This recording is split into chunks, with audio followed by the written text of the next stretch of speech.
আসসালামু আলাইকুম everyone and good morning. রাত্রের পর সকাল থেকে ভিডিওটা স্টার্ট করছি। জানি ভিডিওটা দিতে অনেক লেট হয়ে যায়, বাট কিছু করার নেই।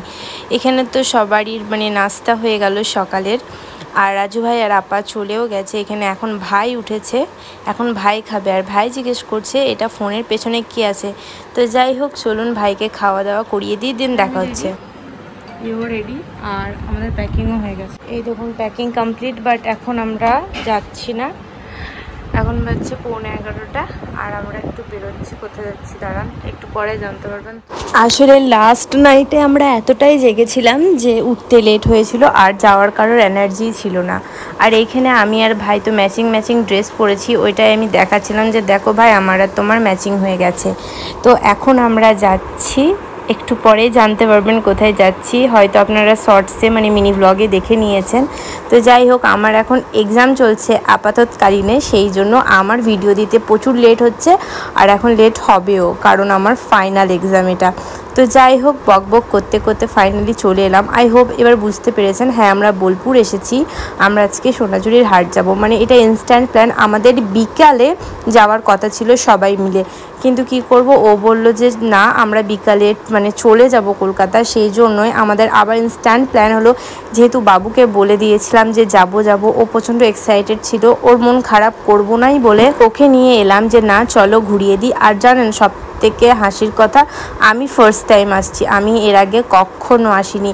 তো যাই হোক, ফাইনালি চলেই এসেছি। আর এখানে কিন্তু হাট বসেও গেছে। আমি তো খুব এক্সাইটেড যে কেমন কি হবে না হবে। আর এখানে বাবুও প্রচণ্ড এক্সাইটেড আছে। ও বাইকটা রাখতে গেল, বললো বাইকটা একটা জায়গায় রেখে দিই, তাকতে তোমরা যা দেখবা দেখো। আর স্পেশালি আমি এখানে একটা জিনিস নেব, ব্যাগ নেব। আর এখানে দেখি আদারওয়াইজ আরও কি কি জিনিস আছে।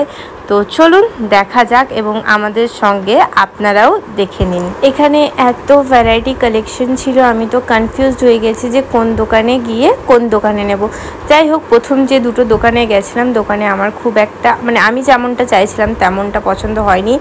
এই দোকানেও এসে আমার পছন্দ হলো না। তারপর অন্য একটা দোকানে গেলাম, ভাবলাম যে চলো একটু শাড়ির কালেকশনগুলো দেখে নিই। তারপর দেখছি ফোনটা নিয়ে ও এইখানে ভিডিও করতে লেগে গেছে। এইখানে সব নাচ হচ্ছিল, কী সব হচ্ছিল, বাট আমি ছিলামই না এখানে। তারপর এখানে আমি ব্যাগ নিতে এলাম। তো ফাইনালি এই দোকান থেকে ব্যাগটা নিয়েছি, কিন্তু এই ব্যাগটা নিইনি যেটা দেখছি। আর আমি ওকে বলছিলাম আমাকে চুজ করে দাও, কিন্তু আমাকে ভাই বলল, আমাদের ছোট্ট নুরামিন ওই সাজেশন দিচ্ছিল যে আপা এই ব্যাগটা নাও, এই ব্যাগটা নাও।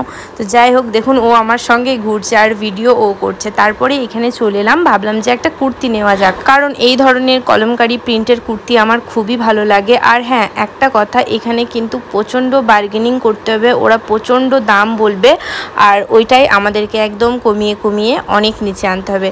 তো এখানে আমার অনেকগুলো শপিং হয়ে গেছে। আমি কুর্তি নিয়েছি, আরও অনেক কিছু নিয়েছি, সেটা না হয় অন্য কোনো দিন দেখাবো।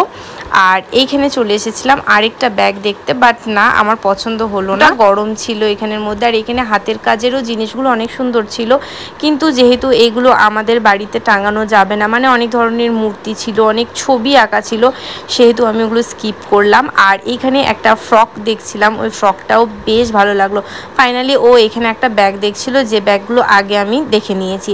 আমি বললাম না, এই সংস্কৃত ভাষার ব্যাগ আমি নেব না। তারপরে এখানে হাঁটতে হাঁটতে আরও সামনের দিকে চলে গেলাম, আর ভাবলাম যে আম পোড়ার শরবত খাওয়া যাক। তো ফাইনালি একটা দোকান পেলাম যেখানে আম পোড়ার শরবত করছিল, আর আমি আর ভাই অনেক ওয়েট করছিলাম যে এটা খাবো বলে। আর মাঝে অনেক ভিডিও নেওয়া হয়নি, কারণ ভাইয়ের শার্ট খুঁজতেই আমি পেরেশান হয়ে গেছিলাম। তো যাই হোক, এবার আমরা ফিরে যাচ্ছি। পুরো 1 ঘন্টার মধ্যে, আমাদের আসতে 1 ঘন্টা লেগেছে, 1 ঘন্টার মধ্যে পুরোটা শপিং করেছি। আর এবার 1 ঘন্টার মধ্যে ফিরতে হবে, দুটোর মধ্যে আমাদেরকে একদম ডট বাড়ি ঢুকতেই হবে, নাহলে হয়তো ট্রেন মিস করব, কারণ আমাদেরকে 3:30 নাগাদে আমাদেরকে বেরিয়ে যেতে হবে, আরও হয়তো আগে বেরিয়ে যেতে হবে। সাঁইথিয়া থেকে ট্রেন নেব। তো চলুন যাই হোক, এবার যাওয়া যাক। আর বেশি কিছু কিনিনি, একটা শাড়ি পছন্দ হয়েছিল, বাট না এখন নিব না, এখন দরকার নেই আমার এইগুলোর।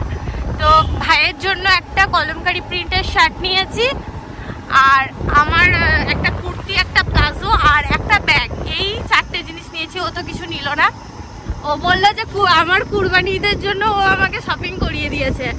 তো যাই হোক, এখন তো আর দেখানোর টাইম পাবো না, কারণ যেহেতু গিয়ে গিয়ে খেয়ে দিয়ে বেরিয়ে যেতে হবে আমাদেরকে। এখন আর বক বক না করে বাড়ি গিয়ে একদম দেখা হচ্ছে আপনাদের সঙ্গে। আর একটু মনটা খারাপ আছে যেহেতু এতদিন পর আবার যাচ্ছি, বাট ঠিক আছে, আবার তো কুরবানি পর এক্সাম দিয়ে চলে আসবো। তো চলুন, হাই, এদিকে তাকাও। তো বাড়িতে গিয়েও জানি না ভিডিও করতে পারবো কিনা বা করবো কিনা আমি জানি না। তো আপাতত এখন ভাইকে দেখিয়ে দিলাম, তো চলুন যাওয়া যাক। তো যেমনটা বলেছিলাম তেমনটাই হলো, বাড়িতে কোনো ভিডিও করিনি, গিয়ে আমার শরীরটাও প্রচণ্ড খারাপ হয়ে গেছিলো। এখন আমরা সাঁইথিয়া চলে এসেছি, আর টাইম তো দেখেই নিলেন কটা বাজছে, 4:30 পার হয়ে গেছে, আর ও ওখানে টিকিট কাটতে গেছে। তো চলুন যাওয়া যাক। সাঁইথিয়া স্টেশন অনেক চেঞ্জ হয়েছে, তো কী কী চেঞ্জ হয়েছে চলুন দেখায়। আমি তো 2022 ডিসেম্বরে এসেছিলাম, তখন এটা ছিল না। আসলে প্ল্যাটফর্মগুলো অনেকটা বাড়িয়েছে আর অনেকটা হয়েওছে, আর অনেক টাইলসের কাজগুলোও হয়েছে। তো বেশ ভালো পরিষ্কার পরিচ্ছন্নই লাগছে। অনেক দিন পর এলাম তো সেই জন্য চোখে বেশি লাগছে যে কি কি চেঞ্জেসগুলো হয়েছে। তো এখানে ট্রেনের ওয়েট করছি, আর কিছুক্ষণের মধ্যে আসবে ট্রেন। তো ফাইনালি ট্রেন চলেও এসেছে, আর ও এখানে ঝালমুড়ি নিয়েছে। তো বললো যে তুমি একটু খাও, বাট না, আমি খেলাম না, আমি ভিডিওটা করে নিলাম। আর এইখানে আমরা সাফারের একটু মজা নিচ্ছি। আমরা এখন বোলপুর ঢুকছিলাম, তো ভাবলাম যে একটু ভিডিওটা করাই যাক। একটু মেঘলা মেঘলা ওয়েদার আছে, তো চলুন যাই, একটু ঘুমাই, কারণ শরীরটাও লাগছে একটু খারাপ। নেমে গেছি আর বাসে আছি। তো চলুন আর ভিডিওটা লেন্দি করব না, ভিডিওটা এখানেই শেষ করছি। আর আমরা এখন বড় বাজার পার করছি। তো চলুন, এই ভিডিওতে যদি কোনো কিছু ভালো লাগে তো প্লিজ একটা লাইক, কমেন্ট, শেয়ার করে দেবেন। দেখা হবে নেক্সট ভিডিওতে, ততক্ষণের জন্য সবাইকে আল্লাহ হাফিজ।